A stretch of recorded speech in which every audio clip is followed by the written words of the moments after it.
We all have these secret dreams and desires, things that we may not have even told our spouse, things that we may be afraid to even write down anywhere because we're afraid that they're not going to come true. We're afraid to even think about them because in some part of our minds, even thinking about it feels ridiculous. Why is that? Well, I think one of the reasons is because we say to ourselves, I'm too, or I'm not enough. We could go on and on and on. So we do that inside our minds about ourselves, and then when we're done doing that, then we go to the outside world, as if the inside isn't bad enough. Now we go to the outside world and we say, there's too much, or there's not enough. There's too much uncertainty in the market right now about what's going on with the economy. There's too many people that are doing this thing that I want to do. There's too much I have to do and I don't have enough time. There's not enough interest in this thing I want to do. There's not enough people that can help me with this. I don't have enough support. There's not enough support for this thing I want to do. There's not enough good reason for me to do this. Any of these things ringing a bell?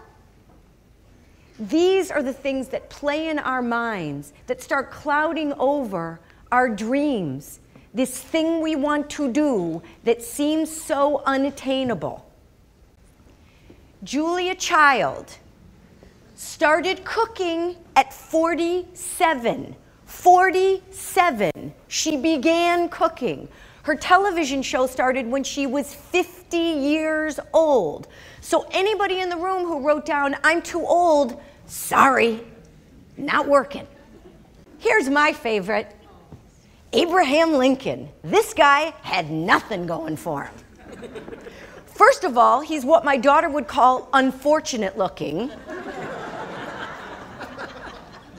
Second of all, history says that he had this very, very sort of high-pitched, squealy voice. So I'm a presentations coach, and in my humble opinion, the Gettysburg Address is without a doubt the greatest presentation ever written. But, you know, then he had to deliver it in this high-pitched, squealy voice. Now, let me tell you something else about Abraham Lincoln. The poor man failed a dozen times. Started a business. I need a cheat sheet for all these failures, by the way. Started a business, the business went under. Tried to get elected in the legislature, couldn't get elected. Tried to start another business, that business didn't go. Tried to get elected again, couldn't get elected. I'm sorry, he was elected that year, then his sweetheart died, then he had a nervous breakdown. Then he was defeated as Speaker of the House in his legislature. Then he was defeated as elector. Then he ran for Congress and lost. Then he ran for Congress and won. Then he ran again and lost his seat. Then he ran for the Senate and lost. Then he ran for vice president and lost. Now, don't you think that after those losses, any of us would be saying to him, hey guy, give it up. Give it up.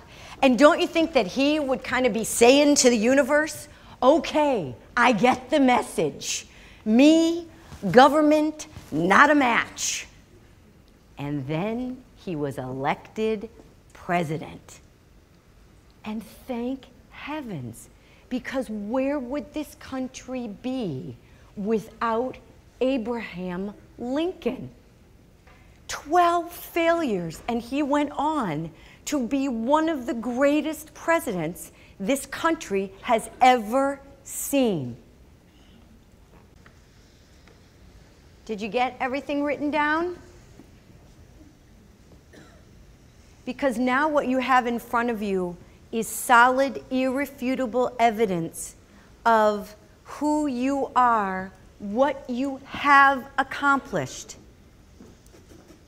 which is leading you toward this dream that is not at all unattainable.